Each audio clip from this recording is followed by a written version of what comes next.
ભગીરથસિંહ, આપને પૂછવા માંગીશ કે આપ લોક સાહિત્યકાર છો, ઘણી એવી કૃષ્ણની લીલા છે કે જે સૌ કોઈ જાણતા જ હશે, પણ લોક સાહિત્યકાર તરીકે એમની એવી કઈ લીલા કે જે હંમેશા બધા યાદ રાખે અને લોકો સુધી પહોંચે અને લોકોને સાંભળવાની પણ મજા આવે? આપ આપના કાર્યક્રમમાં કે એમાં અવારનવાર કહેતા હોય તેવી કોઈ વાત? એટલે ભગવાન કૃષ્ણ, જેમ મહારાજ શ્રી આપણને કીધું, ભગવાન કૃષ્ણ બરોબર એક વખત ગોકુળમાં એના અંતિમ દિવસો 11 વર્ષ અને 52 દિવસ ભગવાન કૃષ્ણ છે એ ગોકુળમાં રહ્યા ને એમાં અંતિમ વખત રાધાને મળવા જતા હતા. અંતિમ વખત રાધાને મળ્યા એટલે 4 મિલે 64 ખીલે અને 20 કરે કર જોડ, તાસુ મિલન છાતી ઠરે અને હરખે 7 કરોડ. બરોબર જેને કહેવાય છે કે રાધાને મળી અને રાધાને કીધું કે રાધા, હવે હું મારું અવતાર કાર્ય પરિપૂર્ણ કરવા માટે થઈ અને મારે મથુરા જવાનું છે, એટલે આ તારી ને મારી આ લગભગ છેલ્લી મુલાકાત હશે. અને પછી રાધાજી છે એ બેચેન હતા, એટલે ભગવાન કૃષ્ણ ખડખડાટ દાંત કાઢે છે. એટલે રાધાજીએ કૃષ્ણને કીધું કે કૃષ્ણ, તારે તો આજ કરવાનું ને, તારે દુનિયાને હેરાન કરવાની, તારી માથે કોઈ દુઃખ નથી તારે. એટલે રાધાજીને કૃષ્ણ કહે છે કે રાધા દુઃખી ના થાવ, તમે દુઃખી ના થાવ. એટલે રાધા કહે છે કે દુઃખની તને શું ખબર પડે, તારે આ કરવાનું, માટલા ફોડવાના, રમવાનું, હરવાનું, ફરવાનું અને આનંદ કરવાનો. કૃષ્ણ તને દુઃખની ખબર ન હોય. અને પછી કૃષ્ણએ જે કીધું ને, આ બહુ નવી વાત, બહુ ઓછી બોલાયેલી વાત છે ને, એટલા માટે મહારાજ શ્રીએ મને યાદ કરાવી. એટલે કહું કે કૃષ્ણએ રાધાને કીધું તું, તો સાંભળ રાધા, તું એમ કહેશો ને કે મને દુઃખની ખબર નથી, તો એક ત્રાજવામાં દુઃખને મૂકો ને બીજા ત્રાજવામાં મને મૂકો ને, તો એ બે હરખે હરખું થાય. શું કામ કે સાંભળ, હવે હું તને કહું, કોઈ મળ્યું નહીં કહેવા જેવું, ક્યાં જઈ રાધા વાત કરું, કોઈ મળ્યું નહીં કહેવા જેવું, ક્યાં જઈ રાધા વાત કરું, આ દિલમાં સંઘરી રાખેલ દુઃખની ક્યારે જાહેરાત કરું. મારો જન્મ કંસ તણાએ કારાગ્રહમાં, કાજલ સો અંધકાર હતો. સાંભળી લે, મારી ઉપર કેટલા દુઃખ પડ્યા, દુનિયા આખી મારા સુખની વાત કરે છે. અને આ પ્રદેશ 24 ગુજરાતી એ ચેનલ માધ્યમથી હું આ બધા દર્શકોને કહું કે આપણે બધાએ કૃષ્ણને એમ કહીએ ને કે કૃષ્ણ એટલે તો એવો ભગવાન જેના ખભે હાથ મૂકીને એમ કહી દેવાય કે ભાઈબંધ આટલું કામ કરી દેજે, અને કૃષ્ણ કરી દે. પણ એની વાહેના એના દુઃખને તો જુઓ સાહેબ. રાધાને કૃષ્ણ કહે છે કે મારે તો આ ક્યારનું કહેવું, મારે મારું મન ક્યારનું હળવું કરવું હતું ને, પણ કોઈ મળ્યું નહીં કહેવા જેવું, ક્યાં જઈ રાધા વાત કરું, આ દિલમાં સંઘરી રાખેલ દુઃખની આજે જાહેરાત કરું. કંસ તણાએ કારાગ્રહમાં, કાજલ સો અંધકાર હતો. મારો જન્મ થયો ને ત્યારે ચોય તરફ સુનકાર હતો. વાગી નહીં ત્યાં કોઈ વધાઈ અને નવ કોઈએ કઈ ત્યાં દાન કર્યું, અને એમ ખૂંદી જનનીનો ખોળો મેં પણ નવ પૈપાન કર્યું. રાધા, નાના એવા ઝૂંપડામાં કોઈ દીકરાનો જન્મ થાય ને તો બીજી કોઈ વ્યવસ્થા ન હોય ને તો એક દીવો પ્રગટાવીને અજવાળું કરે, પણ મારો જન્મ થયો ને ત્યારે નહોતું થયું. વાગી નહીં ત્યાં કોઈ વધાઈ. કોઈ માણસ હોય કદાચ ઢોલ ને નગારા ન વગાડી શકે ને તો થાળી વગાડીને વધાઈ આપે, પણ મારા વખતે ઈ નહોતું થયું. વાગી નહીં ત્યાં કોઈ વધાઈ અને નવ કોઈએ કઈ ત્યાં દાન કર્યું, કઈ દાન ન થઈ શકે ને રાધા, તો નાનો માણસ છે ને ઈ 2 પૂળા ગાયને ખવડાવી દે. શું કામ કે મારા ઘરે દીકરાનો જન્મ થયો છે, પણ મને ઈ ન મળ્યું, મને એનુંય દુઃખ નથી, ઈ ન મળ્યું. પણ એમ ખૂંદી જનનીનો ખોળો મેં પણ 9 પૈ પાન કર્યું. રાધા, મને 2 ઘૂંટડા મારી માં દેવકીના ધાવણના પીવા નહોતા મળ્યા ને, મને એટલું દુઃખ છે. અને હજી આગળ સાંભળ, એમ ખૂંદી જનનીનો ખોળો મેં પણ 9 પૈ પાન કર્યું. અરે પિતા લઈ અને પંથે પડ્યા, માથે મુસળધાર વહે અને જમનું રૂપ ધરીને જમના કાળ સમો ગુગવાટ કરે.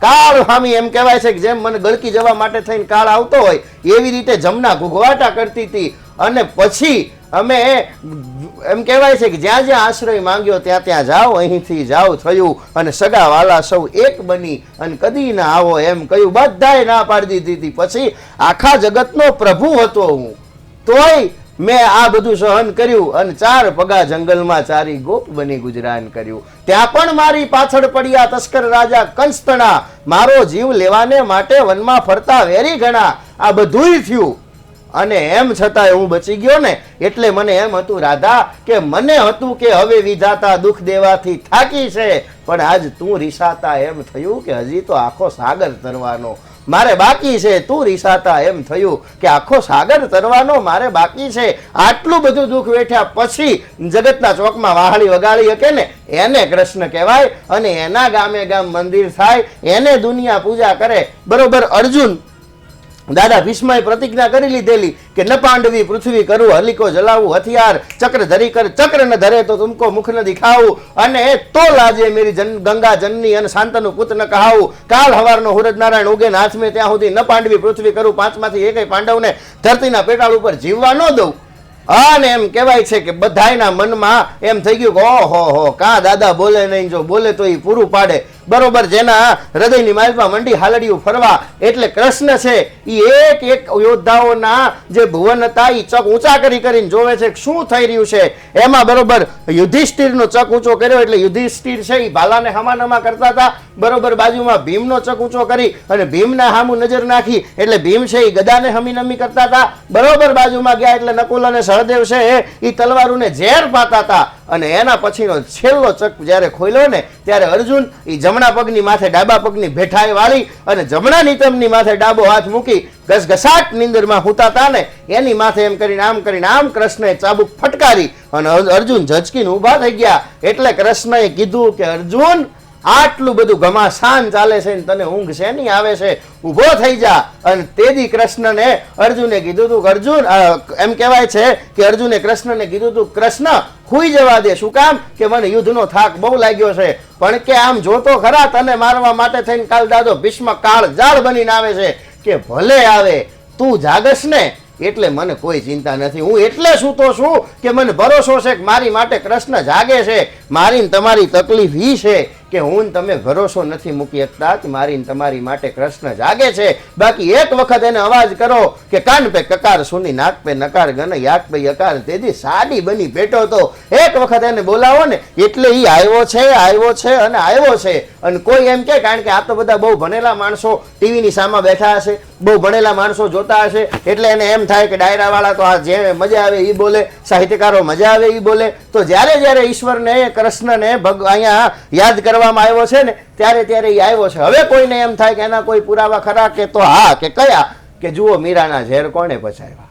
જ્યારે એને બોલાવ્યો જુઓ મીરાના ઝેર કોણે પચાવ્યા. અરે મામેરા પૂર્વા જુઓ કોણ આવ્યા. ઈ કૃષ્ણ આવ્યો તો જુઓ મીરાના ઝેર કોણે પચાવ્યા. મામેરા પૂર્વા જુઓ કોણ આવ્યા. અરે નરસિંહ મહેતાએ જેદી હુંડી લખીને તેદી હુંડીના નાણાને કોણે સ્વીકાર્યા. નરસિંહ મહેતાએ જેદી હુંડી લખી તેદી એમ કહેવાય છે કે ઈ નરસિંહ મહેતાની હુંડીના નાણાં સ્વીકારવા માટે થઈ અને શેઠ સામળીઓ બનીને હામો ગડગડતી દોટ મૂકી દે. આનું નામ કૃષ્ણ. પણ એને એક વખત યાદ કરવો પડે. નાદ નાભીથી નિહરે અને ધણીનો સુણે ધા તો કા તારી અરજમાં ઉણપ અને કા વાયો કળજગનો વા. બાકી નાભીમાંથી નિહરે અને ધણીનો સુણે ધા. ઈ તો સાંભળવા માટે થઈ અને ઊભો છે કૃષ્ણ. ઈ એવો ભગવાન છે કે એને પ્રસાદી નો ધરાવવાની હોય, એને કંઈ કરવાનું ન હોય, એની આરતી ઉતારવા ન જવાનું હોય. એને એમ કહી દો ને કે મારા બાપ રાખી છે અને રાખજે હવે અમારા આંગણાની લાજ. અને તેથી તમારી લાજને રાખવા માટે થઈ અને તમારા આંગણા સુધી ધક્કો ખાઈ જાય ને આવો ઈશ્વર અખિલ બ્રહ્માંડમાં કોઈ હોય તો ઈ ઈશ્વર એટલે કૃષ્ણ. અને એટલે જ સૌથી વધારે લોક સાહિત્ય અને લોક સંગીતમાં જો કોઈ ઈશ્વરને ગાવામાં આવ્યો હોય ને તો ઈ કનૈયો છે. કારણ કે કનૈયો તો અમને સૌથી વધારે વાલો છે ને એટલે અમે કીધું છે કે ગોકુળ કેરે ગોંદરે અને ન હોય આયર નંદ. તો દેવકી તારો દીકરો એકદી કંસને હાથ કપાત. કંસના હાથમાંથી એમ કહેવાય છે કે દેવકીનો દીકરો કપાઈ જાત. અને એનાથી આગળ તો એમ કીધું કે હે કનૈયા તું કેવો છું કે સાંભળી લે તારા જેવો તો આ દુનિયામાં કોઈ નથી. શું કામ? કે તે ઈચ્છા પડી ને ત્યારે યુદ્ધ કર્યા, તે ઈચ્છા પડી ત્યારે વાહળી વગાડી, તે ઈચ્છા પડી ને ત્યારે તું રાસ રમ્યો. પણ ઈ રાસ અમારું લોક સાહિત્ય એમ કે કૃષ્ણ કેવી રીતે રમ્યો તો